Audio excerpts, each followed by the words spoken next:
Magandang umaga, tanghali, hapon, gabi sa inyong lahat, mga kabisyo sa negosyo. This is your Kuya Juan, ang mentor ng bayan. At nandito po tayo ngayon sa bahay ni Coach Joe Palmos. Sino ba si Coach Joe Palmos? Yan ang ating aalamin at kakapanayamin natin siya kasi balita ko siya ay merong isang bagong pinaplano, isang bago na namang proyekto na gagawin ng isang Joe Palmos, no? So, aalamin natin sa kanya ngayon. So, heto na. Hello, Coach Joe. Kamusta po kayo ngayon? Mabuti talaga.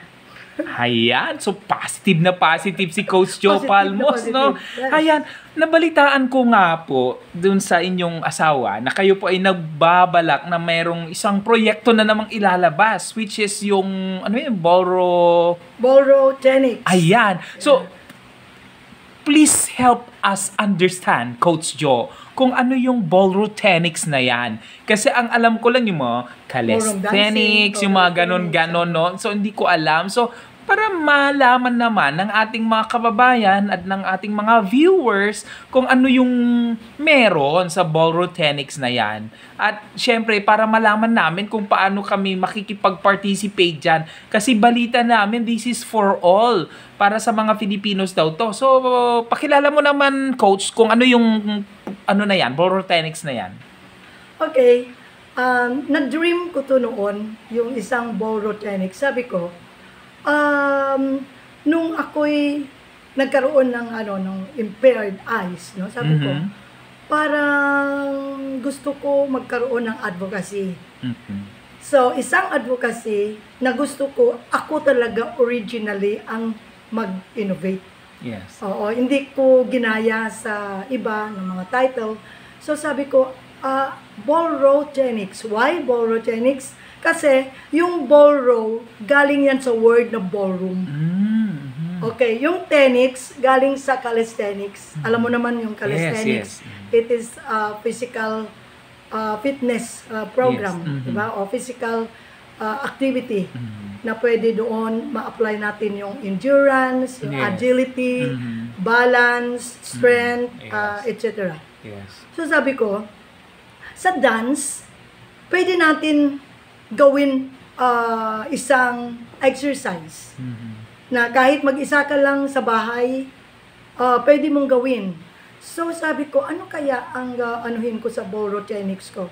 So nag-review ako ng mga ballroom dances like tango, cha-cha, boogie, rumba, what else, la bamba, swing. May na-discover pa ako isa. Gusto ko La Cumbia. Ano yung La Cumbia? Oo, kasi sabi ko, parang hindi yata ito very popular. Yes. Kasi ang popular, pag nasa ballroom ka, pag tugtog ng cha-cha, alam mo na yan, cha-cha na yan, no? Pero yung La Cumbia, parang wala pa ako talagang napuntahan na dance na nagpatugtog ng La Cumbia. So I research. Sabi ko, La Cumbia kasi, isa yan sa mga folklore dance of Colombia. Okay. So sabi ko, pwede din naman itong gawin ballroom eh. Yes. So tiningnan ko yung mga steps. So kung ang steps, simple compared sa mga ibang steps, gawin ko to kaya, sabi ko. So I have to innovate. So magdudugtong ako ng mga iba-ibang steps na bagay sa music. So pinatugtog ko yung music and then, ayun, nakagawa ko ng mga ilang figures. Kasi sa mga figures na sinasabi, kailangan mga 16 counts. Like 1, 2, 3, 1, 2, 3, or 1 and 2, 1 and 2. Kung ilang 1 and 2 sa isang figure. So figure 1, ito yon, diba? Figure 2, this is it. Figure 3, or ilang figure. Yes. Like the cha-cha. Ang cha-cha naman, yun ang sinasabing tiny steps. Pero marami kang style. You can have cross cha-cha, you can have half cha-cha, half turn cha-cha. Yes. Tapos mayroon ka ring full turn cha-cha. Tapos mayroon kang mga style na crisscross Yes. Criss-cross. Ibig So- sabihin, i-criss-cross mo yung paa mo sa likod yun. And then you do the style na para ka nag-hip, parang hip-hop, parang itataas mo yung hip mo together with your knee. Parang ganon. Style yon. That is the style. Ang dami palang styles, no, Oo. ng pagsasayaw. Oo, marami. So, akala ko ang cha-cha dati, mga like yung mga cha-cha, forward, backward step forward, lang, backward ganyan. lang, yung ganon. Yes, Oo. double step, single double step, mga single ganon lang. step, oo. Yung pala, ang daming mga ritmo pang nalalaman, no? Kasi, pag nag-i-innovate ka kasi, you are dreaming, you are conceiving. Yes, Para yes. bang kinukonceive mo yung isang bata, di ba? Yes. Yung gusto ko, ganito, magiging ano ng anak ko, yung ganyan. Yes. So, parang ganyan din ang ibig sabihin ng nag-i-innovate ka. And then, ibig sabihin yan, you have the talent na binigay ni Lord na creative mind. Wow. I like so, that. So naano ko na-discover ko sa sarili ko. Sabi ko even before, no, nung ako yung nag-ano pa lang, yung estudyante pa lang ako. Nag-major ako ng elementary education. Pero sabi ko, hindi ako magtuturo sa elementary. Ayaw ko ng elementary. Gusto ko high school, college, ano. Yes. So, kumuha pa ako ng secondary education. Tapos, kumuha pa ako ng MA units para makapagturo ako sa college. And I did that. No? So, naano ko yan. Very amazing. Kumbaga, naabot ko yun. Nagtuturo ako. So, from there, normally, pagka nagturo ka ng field demonstration, siyempre, may libro ka, mayroon kang pagbabasihan, Yes. mayroon din gymnastics. Kaya sinasabing, yung kay YOLO gymnastics, ano yun eh, kumbaga sa na-develop niya dahil nagkaroon siya ng strength and balance sa katawan niya. Yung pala yung And then, sikreto. nagkaroon siya ng stretchability. Kailangan kasi stretchable yung muscle mo, everything. Sa mo mag-stretch ka ng kamay mo, ng paa mo, di ba? Yes. Para ka nagbaballet. So yun din pala, Oo, yung so same technique na ginagamit sa sayaw. Same technique na ginagamit sa sayaw. Pero yun lang, pag sinabi mo kasing gymnastics na simple lang, depende. Yes. May gymnastics na sa beam ka lang. You are doing it para ka nagbaballet sa beam. So, yung parang ganon. Yes. Ako, ano ko yun, ang tawag nito, Nagawa mo. na-perform ko yun. Perform Dati, ko yun when I was in college. And then, nung nagtuturo na ako, I used to innovate. Okay. Hindi ako, basahin ko lang yung libro, pero nagki-create ako talaga on my own. You really have a Talagang- creative mind. yun talagang, sabi ko, Lord, thank you for giving me the creative minds. Kasi ito yung talent na hindi mananakaw. Exactly. Kasi ito yung sinasabing intellectual property rights mo. Correct, that's correct. So, hindi siya manakaw. Ikaw lang ang nakakaalam nito. Yes. And by the way, matanong ko lang. Kasi, syempre, hindi naman lingid sa kaaraman ng karamihan na at your age 76 tama, no? 76. Medyo meron kang visual impairment, no? So, anyway, bago yun, no? Paano mo, yung konting background lang, yung parang mo sa mata mo? Yung sa glaucoma, Yes. hindi ako aware na ang pamilya, ang lola ko pala may glaucoma. So, lahi-lahi. Lahi pala. And then, hindi lang lahi. The Malaysian doctor told me, yung isang itong nag-donate Yes, nitong salamin ko. Sabi niya, Is that ion spec? may talaga ito na kumbaga, hindi nababalik yung glaucoma, tapos hindi ka na masilawan. Okay. Kasi kontra talaga ng glaucoma yung silaw. Alright. Yung light, yung sunlight. Okay. Kasi doon pala sa sunlight, nagkaroon ako ng sakit din sa mata. And then plus ultraviolet lights Yes. na sa Masira. embroidery, which I mentioned before, no? Na sa garments ako, palagi ako doon sa embroidery room namin, na mayroon palang ang dami-daming embroidery lights doon or yung ultraviolet lights. rays. So yung pinaka-rays doon, yung direkta pala sa mata yun. So wala akong panlaban Protection. sa mata nung time yan. So that means na awareness din ang dapat pala. Yes. You should be aware. Yes. And then 1 year before na nangyayari yung pinaka-severe, na ako. Sintomas? Parang mayroon na siyang ano tawag niyan, yung parang may symptoms na kasi yeah. nawala ng paningin ako ng ilang minutos. Minutes, siguro Yes. mga one. Tapos mga bumabalik 2 minutes. naman. Tapos bumalik. Kasi I was praying, sabi ko, Lord, hindi pa ako tapos. Mayroon akong tinuturuan ng sayaw. Kasi sa that time, parokya. I believe, nasa ano ka, no? Oh, nasa parokya Don ako. Gabriel ka ba? Maliban doon, parang nasa anong school pa? Yung international school, malapit din sa Saint village namin. St. International School. Gabriel. Yun naman, on-call yun. Mga on-call yun. Pero Yes. the time na ano ko yun, na feel ko na, sabi ko, nawalang paningin ko Lord, please. Sabi ko, wala talaga, blackout. So sabi ko, no, Lord, magtuturo po ako, Lord, please naman. Tapos after a while, yun, bumalik. Nung pagbalik niyan, hindi ko yan pala inano, yun na pala yun, dapat. Napunta Hindi na mo ako sa pina-check, hindi ko, parang in-ignore mo lang. I ignored it. Yun ang the worst thing that it happened. Yes. Yung So mga- anyway, ngayon, ano yung ano mo sa mata mo? Parang nakakakita ka pa rin ba? Paano ba ano? nakakakita ako, yun lang, blurred. So hindi ganun ka Oo. may aninag May kumbaga. aninag, yung sinasabi nilang parang may ano ka pa rin, shadow. Tapos kung, like for example, sa kamay ko, nakikita ko pa yung movement ng Yes, kamay ko, yung okay. movement ng paa ko. But definitely you cannot read. Yun lang. Yes, No. Oo. So, Kaya kas- pagka yung, may sekretaryo ako.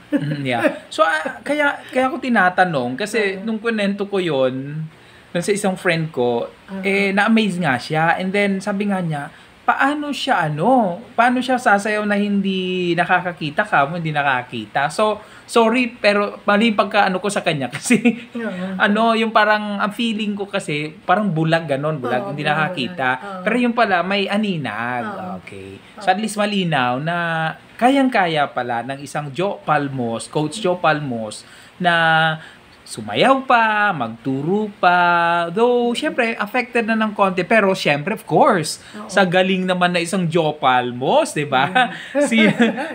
Sino namang tatanggi dyan? I'll do my best. So, actually, si Coach Joe ay sikat naman talaga yan doon sa kanilang lugar, sa Iloilo. And syempre, dito rin sa Metro Manila. However nga, dumaan ang pandemic, naging ganyan yung sitwasyon niya, sa mata niya. So, syempre, hindi na siya noon nakakagalaw masyado. Syempre, limited yung kanyang mobility.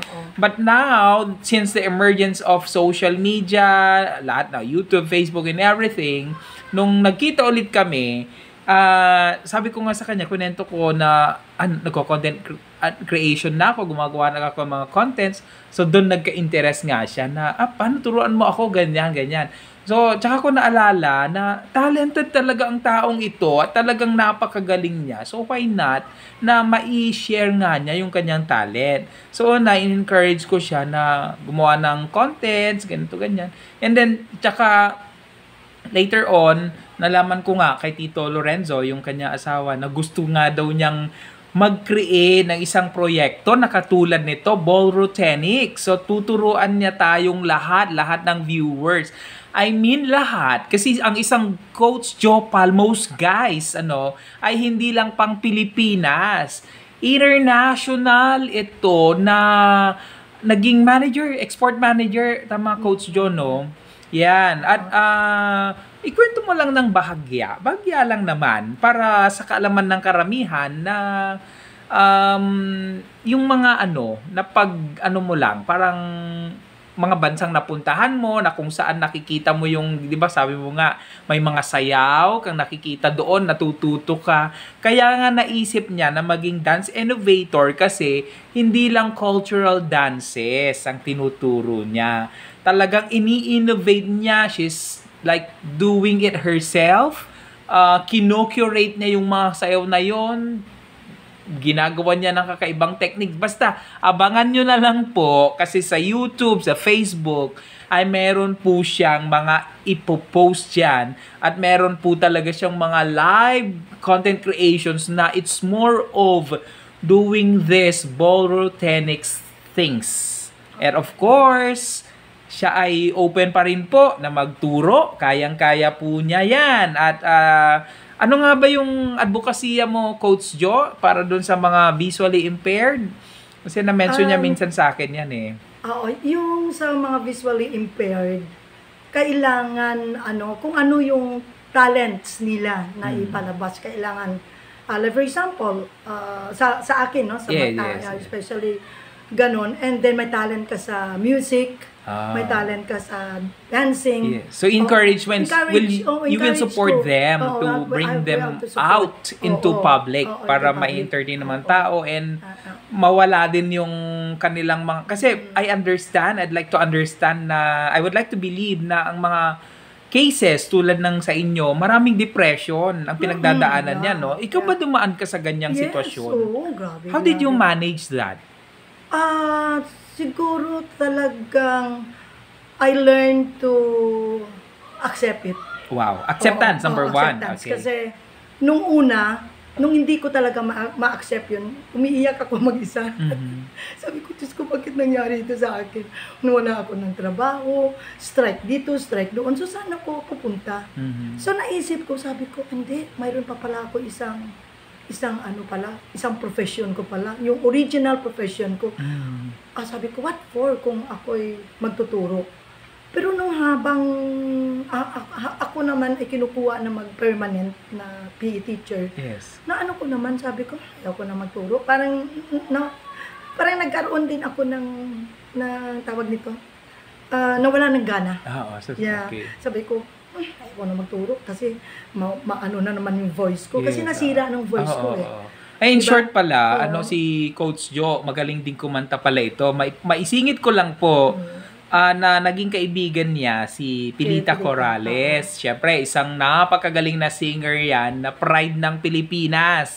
At siyempre, gusto ko rin i-share sa inyo guys, na si Tita Jo Palmos ay tita pa ni Jed Madela. Yes! Si Jed Madela bilang isang sikat na singer. Kaya siyempre, may pinagmanahan si Jed at kaharap ko po ngayon yung pinagmanahan ni Jed Madela. Hayan, konting backgrounder lang naman yon. So tuloy natin Coach Jo, yung proyekto, no? So ano ba yung benepisyo na maibibigay niyan sa publiko? Kasi karamihan, malamang magtatanong yan, no? Okay. Yung unang tinatarget ko talaga, yung mga kagaya ko na senior citizen. Diba yung mga seniors, minsan wala na silang pupuntahan, punta na lang sa mall, iikot-ikot, bili dito, bili doon. Sabi ko, ano kaya kung one day, yung pupunta kaya ako ng City Hall? Yes. Tapos sabi ko, approach ko yung in charge ng OSCA. Yung Senior Citizens Office, di ba? Sabihin ko, uy, sana mayroon tayong mga activities like ballroom dancing, yung mga gawin natin physical fitness program, yung maggrupo-grupo, yung gano'n. Kasi may barangay-barangay dito, di ba? May senior citizen sa mga barangay. So, ilan barangay ang Pasig? Sabi kong gano'n, no? So marami akong yan iniisip. Tapos, minsan naisip ko itong Greenland, Pasig Greenland, kasi nandito kami nakatira. Sabi ko, one time nakita ko sila, nagsusumba sila. Parang wala naman yung sumba nila. Tapos, hindi na, minsan mga friends ako na noon, saan ka pupunta? Na zumba. Ngayon wala na. So sabi ko, palitan ko kaya yan. Palitan ko kaya ng ballroom techniques yan. Baka magustuhan nila. Kasi sa zumba, wala akong nakitang nagtatango na mag-isa. Hindi pa rin na alam kung ano yung tango steps. Argentine tango, alpha tango, tango Italiano. Maraming iba-iba tango, yung iba-iba yun eh. So nasa combination mo na lang yun, sa style mo na lang yun. Kagaya ng paborito ko talaga yung tango na gawin na mag-isa lang. Kasi mayroon akong, kagaya nito, yung shawl ko nito. So pwede ko yung gawin, props ko yun. So, and then, ang pinakamaganda lang doon, yung body expression mo, facial expression mo, gawin mong, although ang tango, napaka-passionate talaga na dance yun. Ang partner, dumidikit talaga sa partner niyan, tapos may mga something talaga na talaga very, may movement dyan na very, sabihin mo passionate, kasi mag-asawa kayo, so gawin, pero ito naman, since gawin mong exercise, or gawin mo siyang mag-isa lang, so, kaya ko inano na ballroom techniques kasi para pwede mong gawin mag-isa. Kasi pag sinabing tango kasi, It takes two to tango. To tango. Diba? It is really a partner dance, actually. Okay. Actually, it is a partner So with dance. your innovation, With my innovation, pwedeng gawin isang tao kahit lang. isang tao lang. Diba? Kahit isa ka lang. Kahit mag-isa ka lang, basta alam mo lang yung technique, yes. the transition, no? Transition of one figure to another figure. Gawin mo siyang styling. Yes. No? Tapos gawin mo siyang graceful para makita talaga yung ano ng movement ng katawan mo. So pagka yung ganon, I don't think hindi nila ma-appreciate yan. Yes. So they can dance tango, patugtog lang sila ng like disco tango, Yes. or tango Italiano, or alpha tango, tango volare, mga ganon. Patugtog lang nila yon, isang count lang yan na 1, 2, 3, 4, 5. 1, 2, 3, 4, 5. 1, 2, 3, 4, 5. Yun lang ang isang sayaw, no? The only ballroom dance na nagre-require ng 1, 2, 3, 4, 5 yung counting. The rest of the counting, 1 and 2, 1, 2, 3, 1, 1, 2, 3, 4. Ang tango, isa lang yan. Isa lang siya, 5 counts. Ayan guys, So no? yun ang i-demonstrate ko sa sunod, sa Yes. pagka, yung pag naano ko na sa YouTube. Diba? So, ang dami nating natututunan kay Coach Jo. So, ngayon ko lang din nalaman na may mga counting-counting pa pala yung mga sayaw-sayaw na yan. Kala ko dati, ganun lang kasimple yung pagsasayaw. So, guys, kailangan nyo talagang abangan yung mga contents ni Coach Jo. Siyempre, mapapanood nyo rin po yan sa YouTube, sa Facebook, baka mayroon din po yan sa Instagram. Bangan natin, no? And later on, malay natin, baka mapasok yan sa TV. Kasi unang-una, ang cultural dances ngayon, medyo nakakalimutan na ng mga kabataang katulad ko. Joke lang, matanda na po ako. Ibig ko sabihin talaga, parang hindi na yan uso, Coach Jo, no? Ngayon, parang hindi na uso. So yan ang isang advokasya pala ni Coach Jo, ang ibalik yung mga ganon, yes, yung mga ganong cultural dances. Katutubong kultura. Correct. At kasabay nun ay innovative ang yung approach ngayon. Kaya nga, tandaan nyo palagi, ang kaharap natin ngayon ay Coach Jo Palmos, Dance Innovator. Kaya pala doon pumapasok yung pagiging dance innovator niya dahil i-innovate or may mga bago siyang mga ilalagay doon sa mga cultural dances na yan. At syempre, bago tayo tuluyang magpaalam, kailangan alamin lang natin kay Coach Jo Palmos kung ano yung kailangang skill para masabi natin na ikaw ay pwedeng sumayaw ng mga ballroom techniques na sinasabi niya ngayon dito. Coach Jo, paano po ba sumayaw? Paano po ba maging qualified dun sa sinasabi mo ngayon para mas madali matuto ganon? Actually, yung number 1, i-discover mo sa self mo kung ikaw ba ay talagang interesadong matuto. Yes, syempre. Oo, okay, kasi very good point.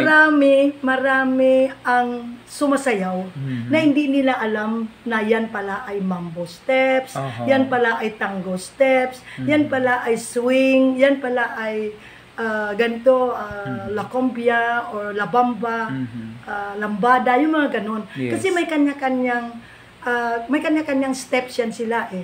So, ang ginagawa ko lang, kunin ko lang yung pinaka-basic. And then I do the yung ibang style na.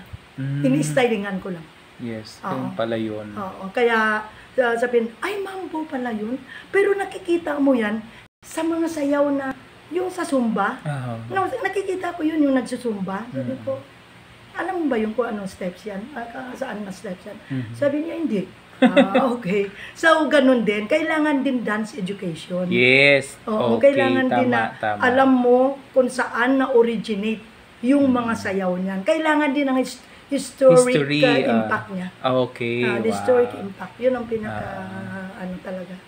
Kaya, like for example, the tango, no? Yes, paborito ko talaga yun. Argentine tango pala yun ang tawag doon. Kasi Argentina ang unang-una na nag-introduce. Okay. Tapos, ginaya na ng ibang mga Latin American like Chile, like Puerto Rico, like Uruguay, like iba-iba pang mga ano. And then even the Europeans now, yung mga sa Germany, okay na sila mag-ano ng tango. Coach Jo, ang Pilipinas ba may sariling tango? Wala.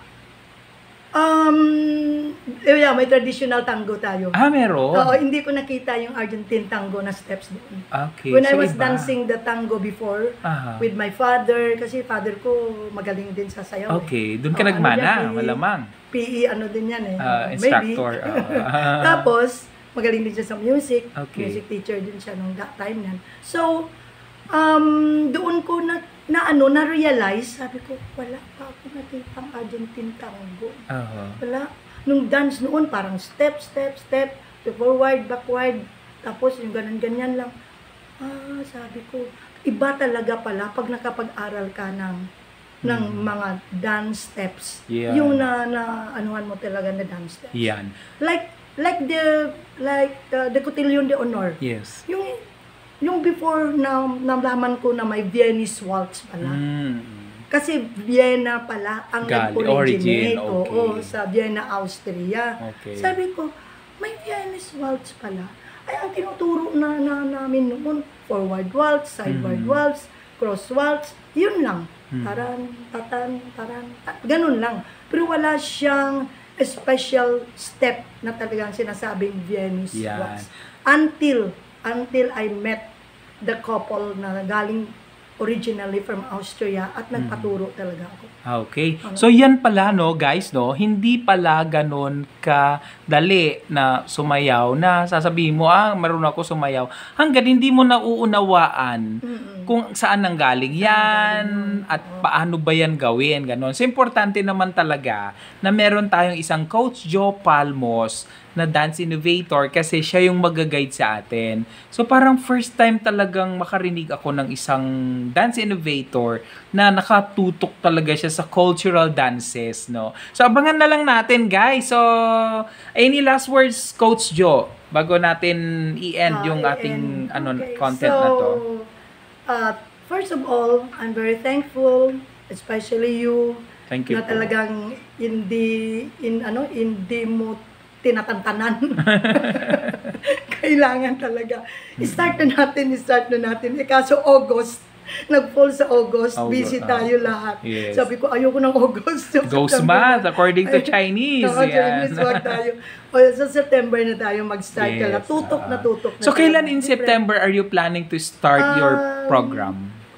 Pwede natin mga September 8, sabi mo, September 8. Okay, okay ka na doon, September 8. September 8, video na tayo ng ito na yung mga dance steps. Ito na. Para at least, sabihin ko doon, galing ito, like for example, cha-cha, rumba. Don't you know that ang rumba is what we call the slow motion of cha-cha. Okay. Yung pala yun. No? So, marami tayong, guys, malalaman. And then, saan ang country na originate yan? Cuba. See? Wow. So, diba? maano mo talaga, from Cuba, ganito, yun. Saan banda ang Cuba? Hindi, tanong ako sa husband ko dahil si Ferrer yun. Hindi alam niyo saan Cuba. Saan nga ba yung Cuba? Hindi ka pa nakarating ng Cuba? Ay, hindi ako nakarating. Okay. Miami lang. Kaya ang dami mong matanong ko lang, dami mong countries na napuntahan. Ilang bansa na napuntahan mo? 32 siguro. 32 countries lang naman. Hayan. So, hanggang dyan lang muna guys. Papaalam muna kami ngayon at see you all on September 8, no? At para subaybayan naman ninyo, suportahan ninyo ang isang Coach Jo Palmos na willing na magbigay sa inyo ng kanyang skills, magpakita sa inyo ng mga kanyang talento at syempre yung kanyang mga nalalaman ay i-share niya sa inyo upang kayo po ay matuto ng pagsasayaw ng ating mga cultural dances. And of course, para ipakita sa inyo ang kanyang mga innovative dances. Yun. Ay, pahabol lang. Yes. O kaya ko ginagawa din pala ito for the upcoming Tesoro Clan Reunion. Okay. Kasi kailan po mayroon yun? kaming presentation sa next year pa naman, Okay. February 14 15 and 16. So, Wow, ang may ginagawa plano na, ko no? nito, related na to doon sa mga gagawin ko. So ibig Oo, sabihin, so, ipapakita mo rin dun yung papakita mga ko dances rin. na to. Oo, doon. papakita ko Okay, rin very mga good. dances. Pero iba lang ang mga dancers. Ayan. So, amin na, mga Tesoro clan na yan. Oo. Okay. At least makikita. Oo, Sana maimbita ako dyan na Oh, sure, i-cover. may ka.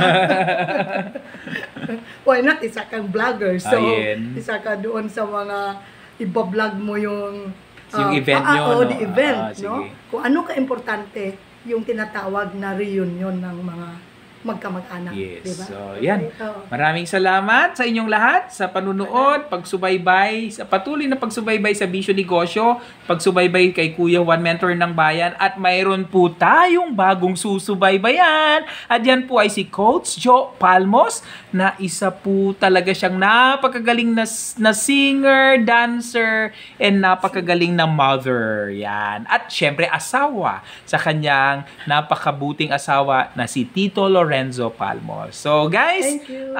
maraming salamat po sa inyong lahat. Good Good night! night. And then see you soon.